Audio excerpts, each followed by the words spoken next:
네, 시청자 여러분 안녕하십니까? 한 주간의 주요 경제 이슈를 알아보는 비즈앤머니입니다. 네, 국내 15개 대기업의 총수들 그리고 최고 경영진이 뭉쳤습니다. 일명 수소 어벤져스를 결성한 것인데요. 이 다가오는 미래 먹거리죠. 이 수소 시장에서 우리 기업들이 글로벌 시장의 패권을 잡기 위해서입니다. 자, 그 현장 이영선 기자가 다녀왔습니다. 한국판 수소위원회인 수소기업협의체가 8일 오전 경기 고양시 킨텍스에서 창립총회를 열고 공식 출범했습니다. 이 협의체는 현대차와 SK, 롯데 등 국내 주요 10대 기업을 주축으로 꾸려졌습니다. 이날 총회에서는 해당 그룹의 총수와 대표 경영자들이 모두 참석해 협의체의 출범을 축하했습니다. 정의선 현대차그룹 회장은 수소기업협의체가 수소경제 발전에 기여하는 리딩 플랫폼으로 자리매김하길 기대한다고 말했습니다.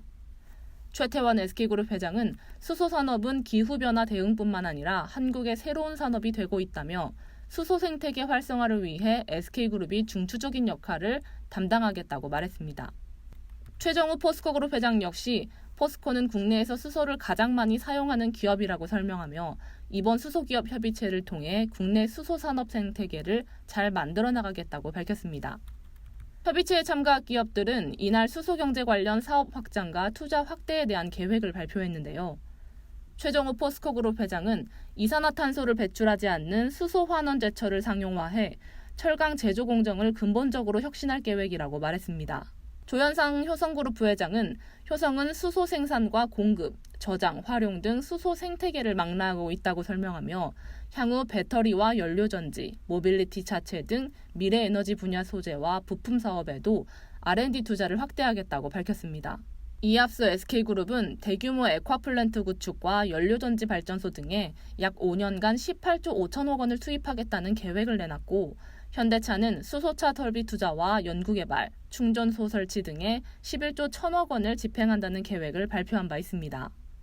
이날 출범한 수소기업 협의체는 매년 9월 전 회원사가 참여하는 총회를 열고 공급과 수요, 인프라 등 수소 사업 전반에 걸친 영역에서 기업들 간의 협력을 촉진해 나간다는 계획입니다.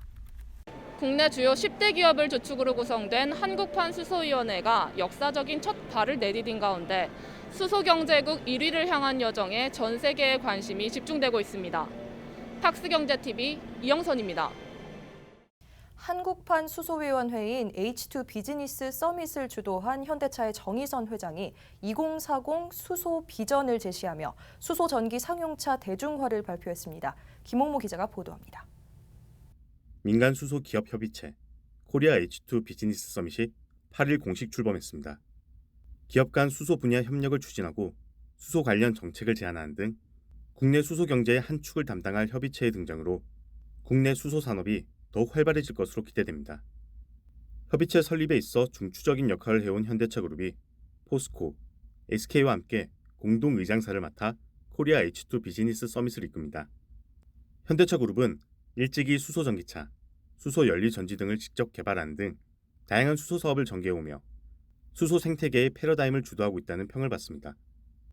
현대차그룹은 2040년까지 수소 에너지로 산업 및 사회 전반에 획기적인 변화를 일으키겠다는 수소 비전 2040을 제시하며 수소 전기 상용차 대중화를 발표했습니다. Going forward, Hyundai Motor Group will launch all our new commercial vehicles such as buses and heavy-duty trucks as hydrogen EVs and battery EVs in the global market.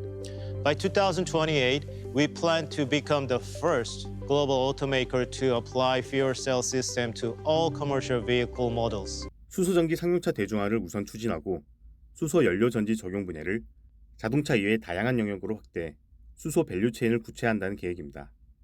이를 위해 현재의 수소 연료 전지 시스템보다 크기와 가격은 낮추고 출력과 내구성을 높인 4세대 연료 전지 시스템도 함께 발표했습니다. 저희가 개발하고 있는 3세대 연료전지 시스템은요, 두 가지입니다. 저희가 하나는 100kW급으로 만들려고 그러고 200kW급으로 만들려고 그러는데 200kW 시스템을 개발해서 상용차는 사륜차 나름대로 내구도 확보할 수 있고 또 충분한 파워를 낼 수 있는 이런 시스템으로 개발됐고 있고요. 최대한 그 가격 원가 절감을 하고 또 소형화해서 여러 자동차에 쉽게 들어갈 수 있도록 준비를 하고 있습니다.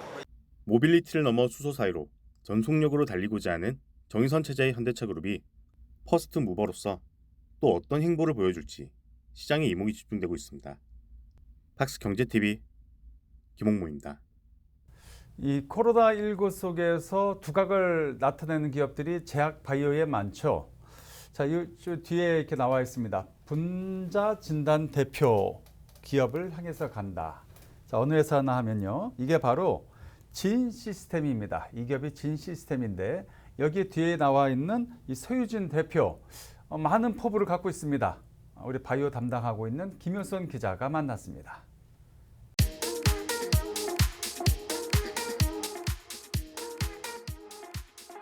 저희는 그 현장 분자진단 전문 기업이고요. 좀 더 자세히 말씀드린다면 현장 분자진단 플랫폼 전문 기업입니다. 저희만의 고유한 진단 칩이 있고 그 안에 이제 프라이머가 내장이 돼 있어서 현장에서 빠르고 간편하고 정확하게 분자진단을 할 수 있다는 어떤 그런 장점을 가지고 있기 때문에 제가 플랫폼이라고 표현을 합니다. 바이오 장비의 가장 큰 기술이 두 가지가 있는데 마이크로 플루이딕이라는 미세 유체를 핸들링하는 기술을 하고 정확한 온도를 유지하거나 도달하게 하는 어떤 그런 기술들이 바이오 장비의 핵심 두 가지 기술인데 그 기술을 자체 기술로 보유할 수 있게 되었고 거기에 이제 형광 인식 기술이라든가 이런 부분들을 보유하게 되어서 말씀드렸던 분자진단 플랫폼이라는 것을 완성할 수 있는 기술적인 기반을 갖게 된 거죠. 그래서 진단 장비에는 진차커라는 모델명으로 UF300과 UF340이라는 모델이 있습니다. 그 UF300은 현재 코로나19 진단 키트와 함께 전 세계 속에 제일 많이 팔리고 있는 주력 모델이라고 할 수 있고요. 일반적인 PCR 장비와 다르게 모니터라든가 이런 부분이 다 함께 내장이 되어 있기 때문에 컴퓨터가 필요 없이 바로 현장에서 사용할 수 있다는 강점을 가지고 있습니다. 가격적인 부분에서도 타사 장비에 비해서 훨씬 저렴한 가격에 공급을 하고 있기 때문에 저개발 국가라든가 아니면 인도라든가 중국 같은 가격 경쟁력이 심한 나라에서도 많이 판매가 되고 있다라고 보시면 되겠습니다. UF340이란 모델은 한 장비에서 4개의 칩을 한 번에 돌릴 수 있기 때문에 한 번에 16명의 코로나를 진단할 수 있는 장비라고 할 수 있겠습니다. 그래서 이런 장비들은 공항이라든가 항만이라든가 사람들의 왕래가 잦은 곳에서 코로나19 환자들을 진단하는 용으로 지금 판매가 되고 있습니다. 사실은 저희가 위드 코로나라는 개념은 어렴풋하게나마 코로나가 창궐할 때부터 가지고 있었고요. 그런 위드 코로나를 대비해서 저희가 호흡기 5종 동시진단 키트를 개발한 것입니다. 그 시기가 된다면 호흡기 5종 동시진단 키트가 아마 굉장히 많은 수요가 있을 거라고 생각을 하고요. 사실 저희는 코로나 진단 키트를 하는 회사가 아닙니다. 시장에서 저희 플랫폼을 이렇게 활용하는구나 라고 인식할 수 있고 이해하실 수 있는 수준의 진단키트를 저희가 개발할 거고 시장에 공급을 할 겁니다. 저희가 주로 바라보는 시장은 사실은 분자진단 분야의 CMO 같은 회사를 만드는 것이에요. 우리가 흔히 느꼈던 호흡기 5종 동시진단 키트처럼 다양한 유사한 질병을 한 번에 진단하는 그런 쪽으로 저희는 더 시장을 확대해 나갈 계획입니다. 네, 김홍모 기자의 푸릉부릉 시간입니다. 자, 우리 김홍모 기자는 우리나라는 뭐 대부분의 차는 다 이렇게 한 번씩은 타보지 않나, 그리고 우리 시청자 여러분께 다 전달해 드리지 않나 이런 생각이 듭니다. 자, 김 기자 오늘도 연결되어 있습니다. 자, 김 기자, 그 뒤에 있는 차를 보니까 지프예요, 그렇죠? 네. 자, 지프인데 지프라고 생각하면은 힘 좋고 역동적인 차 이렇게 생각이 됩니다. 근데 오늘 제가 원고를 보니까 변신을 하고 있다고요? 네, 기름 냄새 물씬 나고 사륜 구동에 힘있는 자동차라는 고유의 이미지를 가진 브랜드죠. 지프도 이제 전동화 모델을 출시하며 전기차 시장 공략에 나서고 있습니다. 자, 지프가 전동화 모델을 내놓는다. 자, 김홍모 기자가 준비한 리포트 확인하겠습니다. 스텔란티스 코리아가 8일 서울 도심 한복판에 바위, 나무, 흙 등 자연물을 활용해 꾸민 행사장서 플러그인 하이브리드 SUV 지프 랭글러 4x2를 공개했습니다. 플러그인 하이브리드란 하이브리드카와 전기차의 중간 단계로 전기모터와 석유 엔진을 함께 사용해 달리는 자동차를 뜻합니다. 행사장은 질퍽한 진흙과 도론덕 등 오프로드 환경을 갖춘과 동시에 미국서 공개된 태양열 충전 스테이션이 설치돼 오프로드와 친환경이라는 두 마리의 토끼를 모두 잡으려는 지프의 전동화 비전을 상징하는 듯 했습니다. 랭글러 4x2는 기존 랭글러 오버랜드 모델을 베이스로 한 지프의 첫 전동화 모델입니다. The Wrangler 4xe is the most technologically advanced, capable, and eco-friendly Wrangler in the brand's history. it can travel more than 30 kilometers in pure electric mode. And of course, it provides a near quiet, open air driving experience, both on and off road. And being a plug-in hybrid, it provides instantaneous and great torque for being off-road in that rugged terrain, as it brings all of the characteristics and performance features from today's Wrangler lineup. 지난 7월 스텔란티스 그룹이 휘하 브랜드의 전동화 라인업 구축과 함께 전기차에 41조를 투자할 계획이라고 밝힌 바 있습니다. 이때 삼성 SDI가 미국 일리노이에 배터리 공장을 설립하고 공급에 나설 것이라는 관측이 있었습니다. 현재도 이 논의는 진행 중인데요. 스텔란티스 그룹의 전동화 발표 이후 출시하는 랭글러 4x에 삼성 SDI가 공급하는 360V 리튬이온 배터리가 장착돼 눈길을 끕니다. 글로벌 베스트셀링 모델인 랭글러에 전기 모터라는 새로운 색을 입힌 랭글러 4x가 시장에서 어떤 평가를 받을지 관심이 모아집니다. 학스경제TV 김홍모입니다. 네, 지프의 랭글러 4x가 하이브리드 모델이라고 했는데요. 그럼 앞으로 지프가 순수 전기차 그리고 수소차도 출시할 계획인가요? 네, 지프, 마세라티, 푸조, 시트로엔 등 14개의 브랜드를 보유한 세계 4위 완선차 업체죠. 스텔란티스 그룹이 지난 7월 휘하 브랜드 모두 전기차 라인업을 갖출 예정이라고 발표한 바 있습니다. 이에 관한 질문에 제이크 하우만 스텔란티스 코리아 사장이 랭글러 4x를 시작으로 매년 최소 1개 모델 이상의 친환경 모델을 한국 시장에 출시할 예정이라고 밝혔습니다. 네, 김홍모 기자였습니다. 자, 다음 소식 전해드리겠습니다. 지난 2019년입니다. 국내 최초로 자동 결제 매장이죠. 셀프 서비스 스토어를 오픈한 기업이 바로 이제 신세계 INC입니다. 근데 이 기업이 확 업그레이드를 했습니다. 업그레이드를 하면은 이제 완전 스마트 매장을 선보인 건데요. 과연 여기는 어떤 IT 기술들이 숨어 있을까요? 임세린 기자가 그 스토어에 한번 가봤습니다. 스파로스. 네, 말씀하세요. 오레오 어디 있나요? 오레오 상품은 화면에 표시되는 선반에서 찾으실 수 있어요. 매장에서 직원이 아닌 AI 챗봇이 소비자를 응대합니다. 신세계 INC가 지난 2019년 국내 최초로 자동 결제 매장 셀프 서비스 스토어를 오픈한 데 이어 보안성과 기술력을 한 단계 더 끌어올린 완전 스마트 매장을 선보인 겁니다. 매장 입장 시에는 본인 인증 후 신용카드를 등록하면 QR코드를 부여받고 이 QR코드로 본인 포함 4명이 입장할 수 있습니다. 매장에서는 AI가 소비자와 상품을 정확하게 인식합니다. 상품을 본래 있던 위치가 아닌 다른 자리에 갖다 놓아도 AI가 이를 바로 인식하고 쇼핑을 마쳤다면 상품을 들고 걸어 나오기만 해도 AI 기술을 통해 자동으로 결제됩니다. 다양한 자체 기술을 통해 고객은 편리하게 매장 이용이 가능합니다. AI가 정확하게 상품을 구별해낼 수 있는 건 바로 새로 적용된 자동 학습 기술 덕분입니다. 매장 관리자가 매대의 제품을 진열하기만 하면 AI가 자동으로 상품 정보를 스스로 학습해 신제품 판매 시 상품을 360도 장비로 촬영하고 업로드합니다. 아울러 리테일 테크 브랜드 스파로스의 AI, 컴퓨터 비전 등 다양한 기술을 집약해 자동 결제 기술을 구현했습니다. 저희는 2019년도에 국내 최초로 이마트24 김포 데이터 센서점에 셀프 서비스 스토어라는 이름의 스마트 매장을 오픈한 바 있습니다. 이번에는 리테일 테크 기술들을 한 단계 더 고도화했고 거기에 AI 음성과 자동학습 기술이 새롭게 적용되었습니다. 신세계 INC는 이렇게 한층 고도화된 기술을 통해 과기정통부, 키사, 이마트24와 손잡고 완전 스마트 매장 국가기술 표준 구축에 나선다는 계획입니다. 기술적 측면에서는 유통뿐 아니라 다양한 분야로 적용 분야를 확대시키고 최종적으로는 글로벌 시장에서도 경쟁력을 갖춰 한국형 스마트 매장을 대표하는 기술로 수용될 수 있기를 기대하고 있습니다. K 완전 스마트 매장이 글로벌 시장에서 경쟁력을 갖고 다양한 분야로 확산될 수 있을지 기대감이 모아집니다. 팍스경제TV 임세림입니다. 슬세권이라는 말 들어보셨나요? 집에서 슬리퍼를 신고 다닐 수 있는 생활권을 말하는데요. 내년 경기도청 신청사 이전으로 이 광교 신도시가 이 슬세권으로 떠오르고 있습니다. 이정원 기자의 보도입니다. 경기도청을 포함한 행정복합타운이 조성되고 있는 광교 신도시가 수도권 대표 주거 선호지로 수요자들의 관심을 한몸에 받고 있습니다. 광교 신도시는 완성형 신도시로 불리는 만큼 각종 인프라가 이미 갖춰져 있습니다. 참여정부 당시 2기 신도시로 조성된 신도시 중 하나로 녹지율을 높이고 자족 기능을 강화한 것이 특징입니다.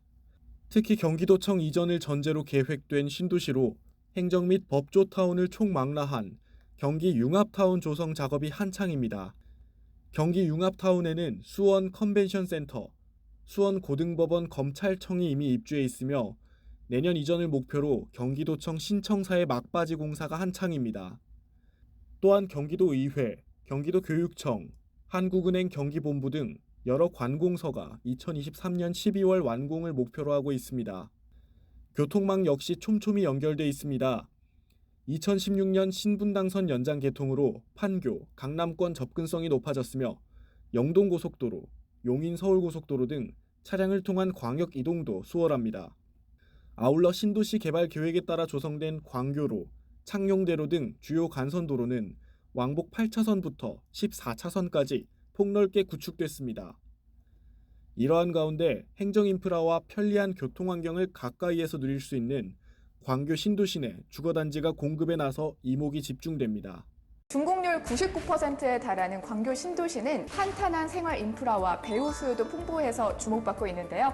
광교 택지지구 내 마지막 주상복합부지에 지어진다는 희소성과 유일한 지하철 직통 연결 예정이라는 편리함까지 단지가 들어서는 광교 신도시는 수도권 대표 휴식공간으로 자리매김한 광교 호수공원이 가깝고 갤러리아 백화점, 롯데아울렛 등이 인접해 녹지 및 생활 인프라를 갖췄습니다. 양재, 강남, 신사 등을 한 번에 이동할 수 있는 신분당선 광교 중앙역이 단지 지하 3층에서 연결되며 17개 버스 노선을 이용할 수 있는 광역 환승센터도 단지 지하 2층에서 바로 연결이 계획돼 있어서 단지에서 지하철과 광역버스 모두 편하게 이용하실 수 있습니다. 위드 코로나 시대 언택트 생활은 이제 선택이 아닌 필수로 인식되고 있습니다. 행정, 문화, 생활의 삼박자와 편리한 교통망까지 더한 이 단지가 슬세권 라이프를 원하는 소비자들의 수요에 응답하고 광교 신도시 마지막 퍼즐을 완성할 수 있을지 시장의 관심이 집중됩니다. 학스경제TV 이정원입니다. 이 주식시장의 변동성이 상당히 큽니다. 뭐 이제 직접 투자를 하시는 분들도 있겠지만은 전문가들을 활용하거나 아니면 이 지수와 연동되는 이런 펀드 등에 넣어서 이 주시장에 대응하는 분들도 많습니다. 그 대표적인 게 바로 ETF입니다. 그래서 ETF 시장이 갈수록 커지고 있습니다. 자, 그런데 이제 이 ETF 시장의 우리나라 국내 1위가 어딜까요? 바로 삼성자산운용인데요. 시장이 커지면서 이제 고객들의 니즈도 상당히 많아지고 있습니다. 그래서 또 이제 다양한 상품들도 만들고 있습니다. 장민성 기자가 그 담당자죠. 한번 만나봤습니다. 어떤 이야기가 오고 갔을까요? 국내 상장지수 펀드 ETF 시장이 팽창하고 있습니다. 안전자산 선호 현상이 다시 커지면서 간접 투자 상품인 ETF로 투자자들이 몰리는 겁니다. ETF는 일반 펀드에 비해 수수료도 저렴하고 수익률이 지수에 연동되어 일반 펀드보다 안정적이라는 장점이 있습니다. 전문가들은 앞으로 액티브 등 다양한 ETF 상품이 나오면서 ETF 시장이 더 활성화될 것으로 전망하고 있습니다. 저는 ETF 시장이 결국은 과거의 대표 지수 또는 특정 지수 아니면은 특정 국가 뭐 이런 쪽에 집중이 됐다면 이제는 자산 배분형 중심으로 형성될 거다라고 판단을 하고 있고요. 뭐 주식과 채권, 인컴, 대체 이런 것들이 혼합되어 있는 형태인데요.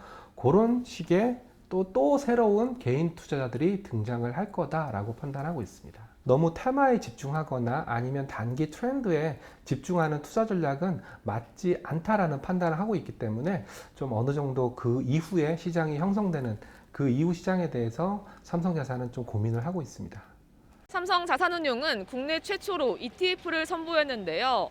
레버리지, 인버스 같은 지수형 ETF의 강자로 자리매김하며 업계 1위를 기록하고 있습니다. 국내 ETF 자금 62조 원 중 삼성자산운용은 약 29조 원, 46%의 점유율을 차지하고 있습니다. 삼성자산운용은 연금 계좌에 맞춘 ETF를 개발해 차별화된 상품을 선보인다는 계획입니다. 또 글로벌 투자와 신성장 산업에도 투자할 예정입니다. 자산 배분을 기반으로 한 새로운 투자 트렌드가 형성될 거다라고 판단을 하고 있고, 그런 트렌드는 주로 연금이라든지 이런 쪽에서 형성될 거다라고 판단하고 있기 때문에 연금에서 ETF를 투자하는 투자자들의 철학에 맞추려고, 눈높이를 맞추려고 노력을 하고 있습니다. 물론 그렇다고 해서 삼성자산운용이 뭐 테마나 트렌드에 전혀 등외시하는 것은 아니고요. 누가 봐도 이 트렌드는, 이 테마는 좀 더 성장성이 있다라고 판단한다면 과감하게 ETF로 상장해서 투자를 할 예정이고요. 대표적인 테마로는 메타버스라든지 뭐 그런 쪽을 저희가 잡고 있습니다. ETF 상품 다양화에 초점을 맞추면서 투자자들의 높아진 눈높이를 맞추겠다는 삼성자산운용. 삼성자산운용의 행보에 관심이 집중됩니다. 박시경개TV 장민선입니다. ESG, 요즘 많이들 들어보셨을 겁니다. 기업이 요즘 추구하는 가장 큰 이슈입니다. 꼭 해야 되는 것이고요. 근데 이제 대기업들은 ESG, 덩어리가 크니까 ESG 부서들을 만들어서 적극적으로 대응을 하고 있습니다. 그런데요, 중소기업들은 어떻게 해야 될까요? 참 막막합니다. 그래서 지금 우리 뒤에 있는 한국기업 데이터, 이 회사에서 그 표준화된 모델, 그러니까 ESG 중소기업들이 어떻게 끌고 가야 되는가, 그 평가 척도라고 해야 될까요? 그것을 개발을 했습니다. 우리 김명 기자가 우리 대표를 좀 만났습니다.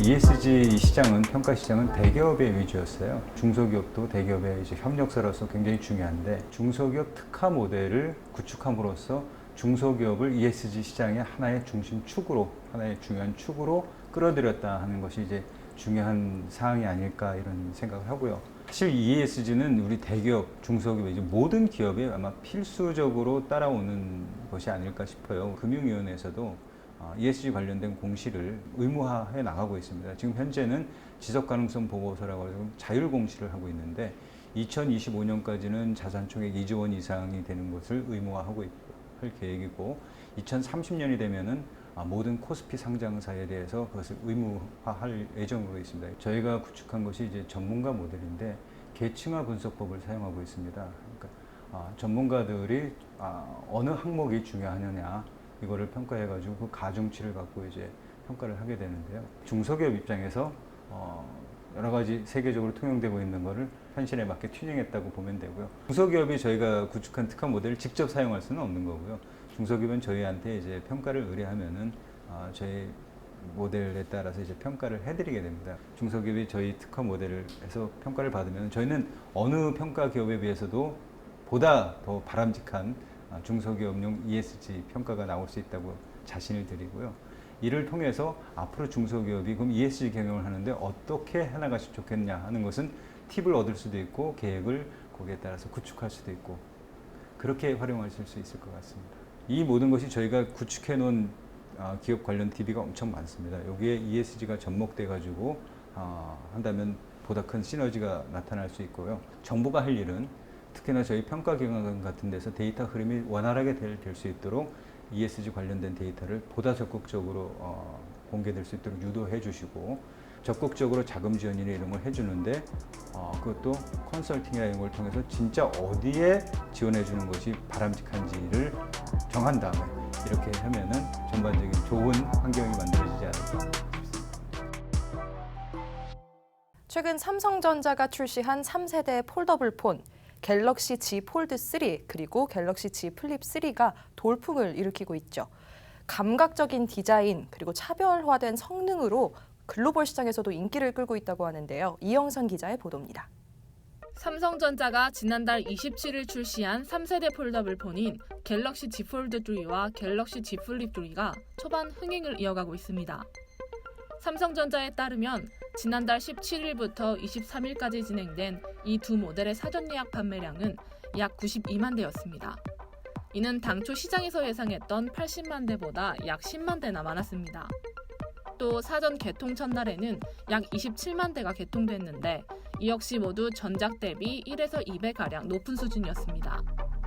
국내뿐 아니라 중국과 인도, 미국 등 글로벌 시장에서의 반응도 뜨겁습니다. 특히 삼성 스마트폰의 무덤으로 불리는 중국 시장에서의 인기가 주목할 만한데요. 중국에서 이들 3세대 폴더블 폰의 사전 예약 전 구매 대기자는 전날 기준 약 100만 명에 달했습니다. 실제 현지 전자상거래 플랫폼인 징중닷컴에서는 갤럭시 Z 플립 3의 예약 대기자가 급증하며 일시 품절되는 현상이 발생하기도 했는데요. 무엇보다 전날부터 공식 사전 예약이 시작된 만큼 구매 열기는 더욱 뜨거워질 것으로 예상됩니다. 중국에 이어 세계 두 번째로 큰 시장인 인도와 경쟁사인 애플의 본고장인 미국에서도 흥행을 이어가고 있는데요. 특히 미국 시장에서 갤럭시 Z 폴드 3의 팬덤 그린 모델은 9월 24일까지 배송이 연기될 정도로 큰 인기를 끌고 있고 갤럭시 Z 플립 3도 크림과 라벤더 모델이 9월 17일까지 배송이 연기된 상태입니다. 신상 스마트폰 갤럭시 Z 시리즈의 인기 비결로는 가격과 디자인을 꼽을 수 있습니다. 특히 갤럭시 Z 폴드 3의 경우 전작 대비 40만 원가량 가격을 낮춰 200만 원 안팎으로 구매가 가능하고 갤럭시 Z 플립 3도 125만 4천 원으로 공시지원금 50만 원을 받으면 가격 부담을 낮출 수 있습니다. 감각적인 디자인과 방수 기능 등 차별화된 기술력 또한 인기 비결로 꼽힙니다. 기존 폴더블 스마트폰의 여러 장점과 더불어 많은 소비자가 기대하시던 방수 기능이 세계 최초로 폴더블에 지원되며 Z 폴드 3에서는 이제 S펜을 사용하실 수도 있습니다. 뿐만 아니라 국내외 주요 파트너사와 협력을 통해 폴더블에 최적화된 앱 생태계를 확장하여 소비자들이 더 많은 기능을 올해를 폴더블 폰 대중화의 원년으로 삼겠다는 목표를 내걸었던 삼성전자. 신상 스마트폰 갤럭시 Z 시리즈의 흥행 기세를 몰아 이 같은 목표 달성에 성공할 수 있을지 귀추가 주목됩니다. 팍스경제TV 이영선입니다. 이상으로 비즈앤머니를 마칩니다. 네, 다음 주에도 우리 기자들이 뛰는 생생한 현장의 모습을 우리 시청자 여러분께 전해드리도록 하겠습니다. 고맙습니다.